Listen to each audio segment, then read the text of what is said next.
Hey there, welcome back. I know it's been a while since I posted my first video, and I'm happy you're still here. I'm glad to watch what I have to say. Majorly having to do with me getting my things in place for my own production, including my cameras, my lights, and to have a very good production. I got a personal camera, which is the Sony A6700, which I want to use to produce my own content. And I want to unbox this camera and talk to you about why I chose this camera. Let's get to it. So the Sony A6700 launched in the early parts of July, but before the early parts of July, there were rumors about a new APS-C sensor camera coming out.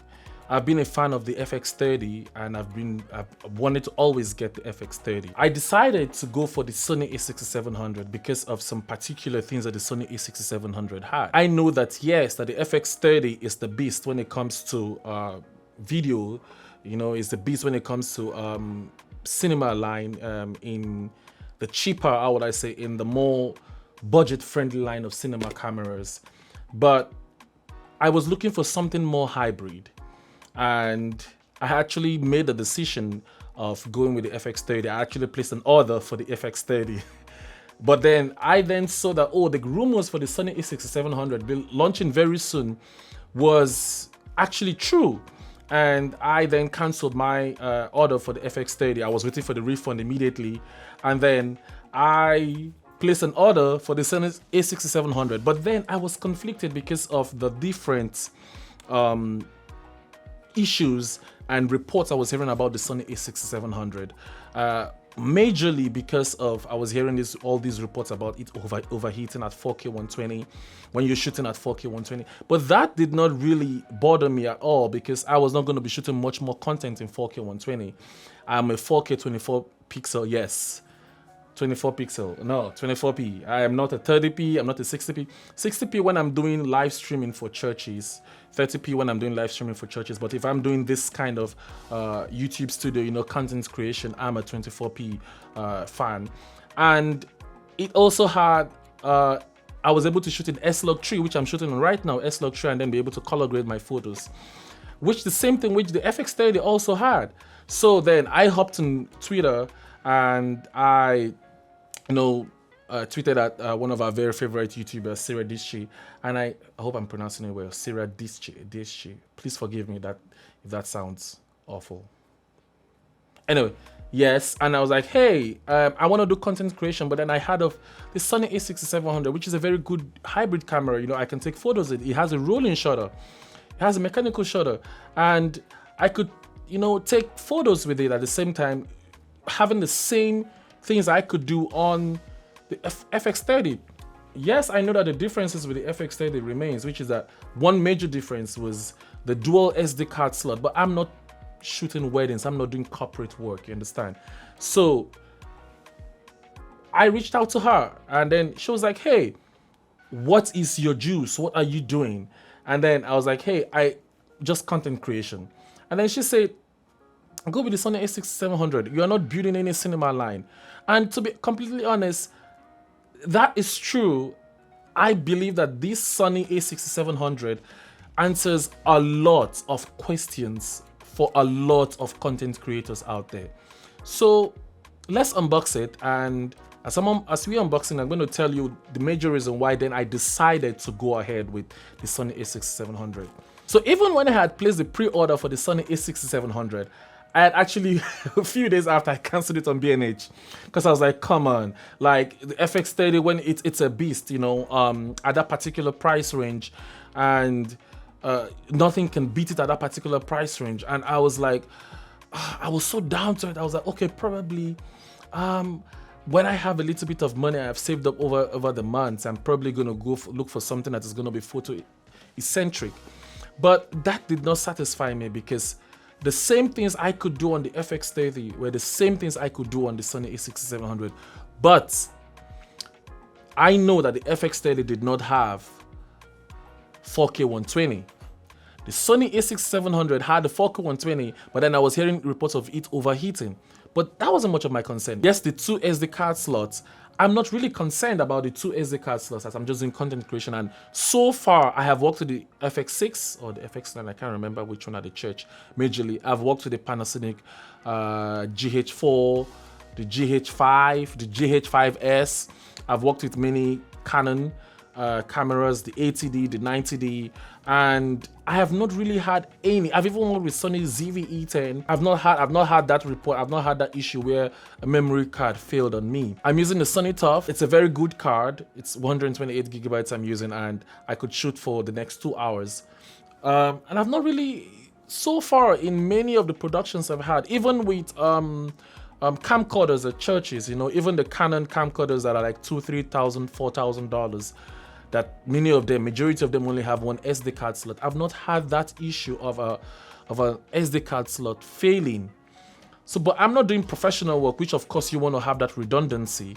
I'm doing just my own work, you know, doing content creation and doing what I love doing and shooting my own stuff. So I do not think that's gonna be much of a problem for me. So that's why I decided to go for the Sony A6700. You know, it's an APS-C sensor, which is a very wonderful sensor. And another thing, I had a project many months ago that I had a Sony 24 to 105mm f4, and I had that lens sitting down there. I didn't have extra money to buy an extra lens right now, and then I just coupled that with, and that's what I'm using. Even though I know it's a full frame lens, but it's working well for me right now. Of course, I have like other lenses that I want to get. I have the Sigma, I think it's a 50mm, and there's this one that came out, the Voltrux. Yeah, I've heard about this very good lens, and I'm looking at those in the future. But for right now, for many of the work I want to do for my own content creation, I'm satisfied with the Sony A6700. The battery life has been good. I've been playing around with it. I've not taken it out yet to do like very big work, but I've been playing around with it, you know, taking some shots of my dog and my cat. I've shot, this is the second time I'm actually shooting this video, and it's been working really well. No overheating, no heating problems. My memory card hasn't failed on me. So I think for 90% of people, especially some of my friends that are doing content creation, like my friend Samuel, who does skits, and my friend Esther, who does her own content creation, I think this is a perfect camera for them. You know, shooting in S-Log3 and be able to shoot 4K 120 at when you want to use it and when you want to do it, even though it can last for a few minutes before it overheats. I think this is the best camera, you know, that can give you that professional, pro-grade picture quality in a small body. I think that this camera would work for 90% of people. Yes, the 10% of people are those who are doing the professional work. I don't even think if you're doing professional work, you should be going for the Sony A6700. I mean, you should be going for not even the FX30. Probably, I'm not going to push it to the FS6. No, let me not do that. Or is it the FX9? I keep confusing those two.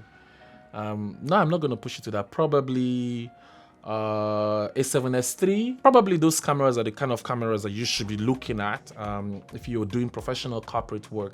But for content creators, 90% of content creators like myself, intermediate content creators, not, I wouldn't say beginners, but intermediate content creators who want good work, who want to be able to color grade their photos, who want to be able to improve in their work, I think this camera will work for you 100%. When it comes to the picture quality, when it comes to the video quality, when it comes to the rolling shutter. Yes, I know some people are gonna complain about the viewfinder and stuff, but how many of us are actually using the viewfinder? Well, I'm gonna dive into this camera. I have a lot of work to do with this camera. I have a Tesla Model Y, my friend's Tesla Model Y, that I'm gonna be filming and producing a review of it. That's gonna be my first car tech video, and I'm so excited. So like, comment, subscribe to this channel because I have a lot coming. I also have the Logitech doorbell, which I installed, and I wanted to show you how to do that, but that was a long time ago. I don't know if I should still produce that video. Comment if you still want to see me produce that video, if you want to see that video. I shared that a long time ago. But the major one I have is this Tesla Model Y review. It's gonna be a long, detailed review, and then I'm gonna have the review for this Sony A6700, a long, detailed review, you know, from my perspective about everything about the camera. Tell me what you want to see, you know, and let's talk like people that are you know, just in the intermediate level of filming, you know, content creation, you're not a pro person, tell me what you want to see with this camera. It's a very good camera at that price point, though I was thinking that probably it should start at $1,200, to be completely honest. Yeah, 1,200, but that 1,400 price, yeah, at that particular price, I do not think that you're gonna see anything that's a video based. At the same time, it's gonna give you that capability of photos, you know, not just still photos like you can do on the FX30. I'm talking of like rolling photos, you know, with that mechanical shutter, and be able to last long. Yes, it has that very silly micro HDMI, and you have to get a dongle. I hate this, you know. That's one of the disadvantages I had with this camera because of this. I love the full-size HDMI. I have used that in every church I have worked with. I can't remember the last time I actually used a micro HDMI. That's probably 3 years ago. But in fact, I was trying to connect my little desktop monitor to be able to see what I'm shooting right now, but that wasn't working for me with this. It was really, really annoying. So probably that's the issue. That's gonna be some people's, you know, headache. But when it comes to live stream, you can just connect it directly to your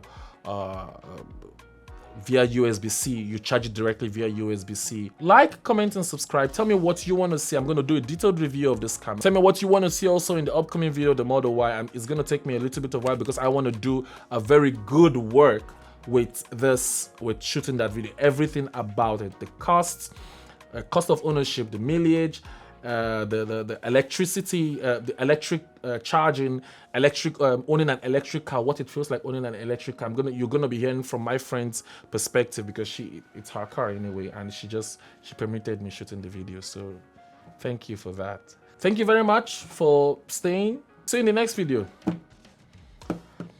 I think that's it. That's it.